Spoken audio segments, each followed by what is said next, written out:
ചിലപ്പോഴൊക്കെ നമുക്കിങ്ങനെ തോന്നും, എല്ലാവരും കൂടെ ഉണ്ടായിട്ടും നമ്മൾ മാത്രം വല്ലാതെ ഒറ്റപ്പെട്ടതുപോലെ.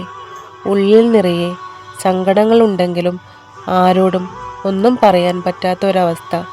നീ അനുഭവിക്കുന്ന ആ ശ്വാസം മുട്ടൽ, അത് നിന്നെ വല്ലാതെ തളർത്തുന്നുണ്ടാകാം.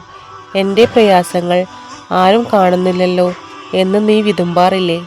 പക്ഷേ ഒന്നോർക്കുക, നിന്റെ ആ നിശബ്ദതയെ ലോകം മുഴുവൻ അവഗണിക്കുമ്പോൾ നിന്റെ റബ്ബ് അത് കേൾക്കുന്നുണ്ട്. നീ കരഞ്ഞു തളർന്നുറങ്ങിപ്പോയ രാത്രികളിൽ നിനക്ക് കാവലിരുന്നത് അവനാണ്. നിന്റെ ഹൃദയമിടിപ്പിനേക്കാൾ നിന്നോടടുത്തുള്ള നിന്റെ റബ്ബ്. അവൻ നിന്നെ പരീക്ഷിക്കുന്നത് നിന്നെ തകർക്കാനല്ല, മറിച്ച് നിന്റെ പരാതികൾ ലോകത്തിന് മുന്നിലല്ല, അവൻ്റെ മുന്നിൽ മാത്രം പറയാൻ നിന്നെ ശീലിപ്പിക്കാനാണ്. ഇന്നലെ ആ കറുത്ത രാത്രിയിൽ നിന്ന് നിന്നെ ഈ വെളിച്ചത്തിലേക്കെത്തിച്ച പടച്ചവന് നിന്റെ പ്രയാസങ്ങളെ സന്തോഷമാക്കി മാറ്റാൻ ഒരു നിമിഷം മതി. നീ ചോദിച്ച ഉടനെ ഉത്തരം കിട്ടിയില്ലെങ്കിൽ അതിനർത്ഥം അവൻ നിന്നെ കേൾക്കുന്നില്ല എന്നല്ല. നിനക്ക് ഏറ്റവും അനുയോജ്യമായത് ഏറ്റവും മനോഹരമായ സമയത്ത് നിനക്ക് നൽകാൻ അവൻ കരുതി വെച്ചിരിക്കുകയാണ്.